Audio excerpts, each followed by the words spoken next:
Ouais, bravo Manchester City, un but, wouh, trop bien. Quel calvaire, mesdames et messieurs, ce match, si vous êtes supporter du FC Barcelone et que vous êtes resté jusqu'à la 92e minute de jeu de ce match-ci, grand bravo à vous. C'est très difficile ce soir d'allumer la caméra et de faire un débrief. Je sais même pas honnêtement pourquoi je fais ça. Je pourrais aller dormir, hein, tranquille, me reposer pour demain, pour le boulot. Franchement, quelle idée. Quelle idée de faire ce débrief.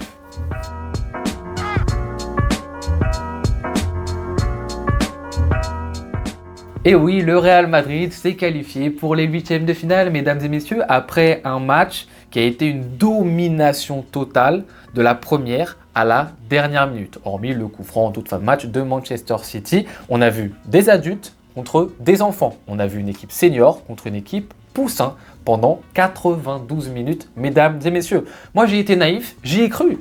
Avant le match, je me dis, pourquoi pas pour Manchester City? Ok, on est sur la version la plus faible de cette équipe sur les 8, 9 dernières années, mais le match aller, ils le perdent que de 1 but. Et c'est Ederson sur la fin de match qui donne le match au Real Madrid. Donc je me dis, pourquoi pas? Alors le problème, c'est que Haaland, il n'est pas titulaire sur cette rencontre. Donc je me dis, bon, ça va être peut-être un petit peu compliqué, même si bon, Haaland, à chaque fois qu'il rencontre le Real Madrid, il n'est pas bon. Mais ça reste quand même un poids, ça reste un numéro 9 qui peut prendre de la présence et qui est important pour le collectif de Manchester City. Mais je me dis, il y a encore une chance. Allez, ils ont tapé Newcastle ce week-end 4-0, Marmouche titulaire, etc.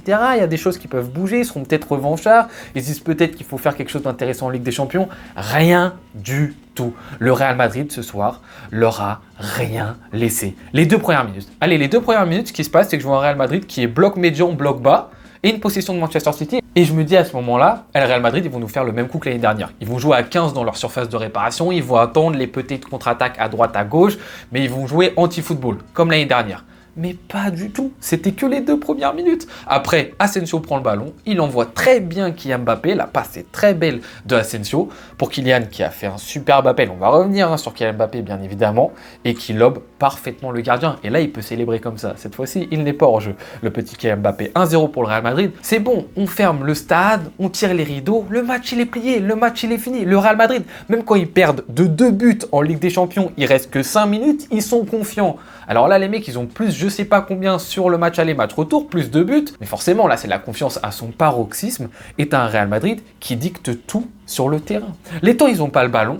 Manchester City a la balle tranquillement. Il met tellement de temps à faire circuler la balle, Manchester City, d'aller à gauche jusqu'à droite. Ça prend 1h30. T'es là, t'as vu le cadran solaire passer 27 fois avant qu'il le fasse.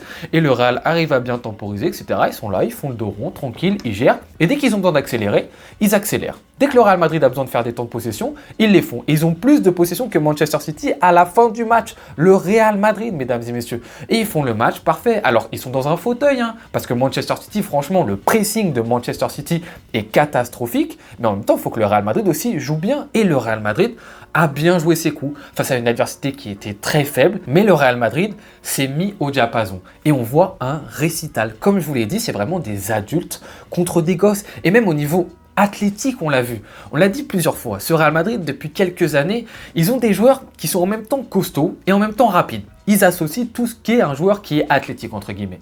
Mais face à eux, les joueurs de Manchester City, mais c'était des gosses, quoi. Tu vois, au milieu de terrain, Bernardo Silva à côté de Gundogan, les deux, leur moyenne d'âge, c'est 100 ans. Du coup, c'est des vieux papis avec une petite canne. Foden, c'est un poids plume. Dès qu'il y a un contact, il part 50 mètres là-bas. Kuzanov, là, sur le côté droit défensif, il a pris une danse. Tout le match, il se faisait sauter, même quand lui, il allait au contact sur les gens, c'est lui qui avait mal. Mais c'était d'une faiblesse au niveau athlétique, Manchester City. Mais c'est très très dur. Alors que du côté du Real Madrid, comme je vous l'ai dit, c'était des adultes. T'as Kylian Mbappé, t'as Valverde, t'as Bellingham, t'as Vinicius, t'as Rudiger, t'as Tchouaméni, t'as Asensio. C'est des soldats. Tu vois, les mecs, ils vont vite et en même temps, ils sont forts. Et tu peux pas les bouger si t'es un Manchester City aussi faible, aussi lent, qui n'a pas d'envie, qui n'a pas d'idée, qui est terne, très très terne de la part de Manchester City, et en face un Real Madrid qui lui s'est mis au niveau de la Ligue des Champions. Parce qu'on l'a vu ce Real Madrid, encore une fois il n'y a pas très longtemps, en Liga c'est pas le même visage du côté du Real. Il y a plus de difficultés, mais aussi peut-être aussi parce qu'en face il y a plus d'adversité, ou en tout cas il y a des systèmes qui les mettent plus en difficulté.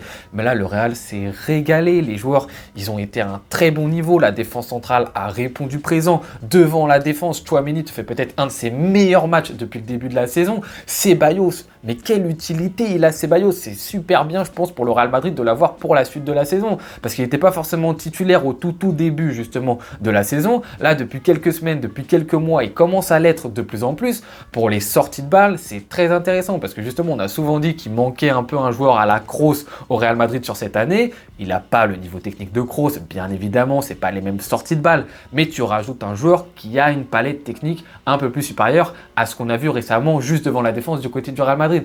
Donc très important, Bellingham qui faisait au moins le repli sur le côté gauche dans les phases défensives qui restaient important. Rodrigo qui te met Guardiol, mais pas dans sa poche, il se l'est mis mais tout en bas de la poche quoi. Pendant tout le match, mesdames et messieurs, c'était horrible je pense pour Guardiol ce match-ci. De l'autre côté Vinicius, je pense que de l'autre côté il s'est aussi très bien amusé.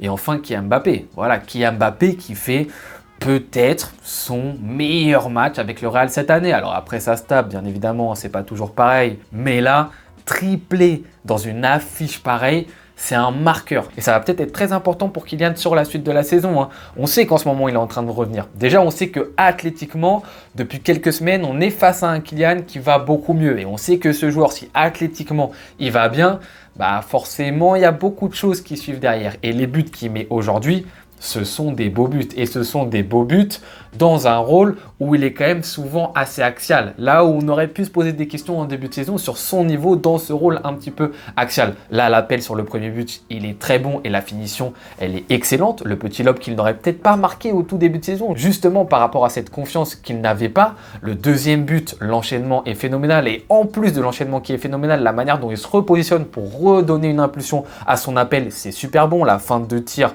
voilà, est monumental derrière sa frappe qu'on connaît, premier poteau, tranquille, il est magnifique ce but de Kylian Mbappé. Et l'autre but, alors encore une fois, hein, l'autre but, la problématique c'est que Foden, il lui laisse un espace, mais j'ai jamais vu ça de ma vie. C'est-à-dire que Foden, limite un plot, il défend mieux que Foden sur le troisième but de Kylian Mbappé. Mais Kylian Mbappé fait le bon enchaînement, son passement de jambe et sa frappe du gauche qui va dans le petit filet. Donc on est sur un Kylian qui est en confiance, qui est tueur, mettre un triplé dans un match aussi important. J'espère que là, on n'est pas parti sur une version de Kylian Mbappé qui va mettre des triplés dans tous les matchs, qui a regagné en confiance. C'est ça dont j'ai peur à travers ce match, en fait, c'est que Manchester City ait donné une impulsion pour le reste et pour la fin de saison du Real Madrid. C'est ça dont j'ai peur. Après, bien évidemment, ce qui permet un tout petit peu de relativiser, c'est de se dire que le match de Manchester City, collectivement et individuellement, c'est d'une pauvreté, je vous dis, mais l'Espagnol Barcelone, ils ont fait mieux. L'Espagnol Barcelone, ils ont fait mieux contre le Real Madrid, quoi.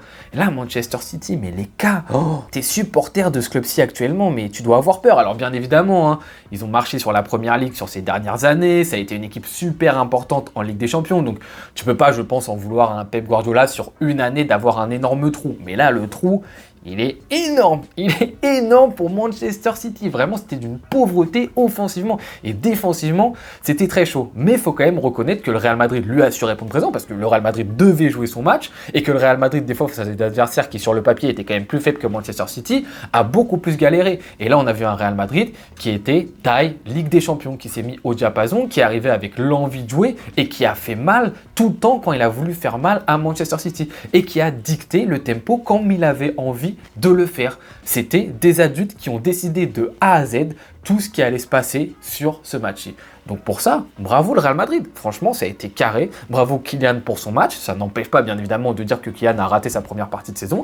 Mais sur ce match-ci, Kylian, c'est quasiment à sans faute. Et cet effectif du Real Madrid, qui peut-être commence à trouver une ossature de plus en plus pérenne, parce que tu as des joueurs qui reviennent un tout petit peu de blessure. Tu as des joueurs qui commencent à s'affirmer dans certains postes. On a parlé de Ceballos, mais tu peux avoir un Asensio en défense centrale, le retour de Rodrigo un petit peu plus présent, le retour de Vinicius, Bellingham juste derrière le trio en attaque. Ouais, ce Real Madrid va continuer à se battre pour la seconde partie de saison. Alors, je crois que les huitièmes de finale pour eux, c'est soit Bayer Leverkusen, soit Atlético Madrid. Donc, ce sera aussi un gros match pour eux. Ça fait plaisir hein, qu'ils n'aient pas forcément un tirage super facile. Mais voilà, ce soir, on ne peut que tirer notre chapeau en vrai sur le Real Madrid parce que leur performance, elle est XXL. Voilà, mesdames et messieurs, c'était dur. Hein. C'est dur de faire un débrief comme ça et c'est surtout dur de suivre ce match parce que surtout quand tu sais qu'à la mi-temps c'est totalement plié, continuer encore une mi-temps, c'est très long. C'est très long, mais bon, il faut essayer d'être le plus objectif possible. Hein. Voilà, faut le dire aussi quand l'adversaire fait un bon match et le Real l'a fait ce soir. Donc encore une fois, chapeau à eux. Je vous remercie beaucoup d'avoir regardé ce débrief jusqu'au bout. Hein. J'espère que vous n'allez pas trop déprimer les supporters du Barça après cette qualification du Real Madrid. Mais on reste ensemble, bien évidemment. On se retrouve très bientôt pour une nouvelle vidéo. Je vous souhaite bonne journée ou bonne soirée en fonction de quoi ce que vous la regardez. À tout bientôt. Ciao.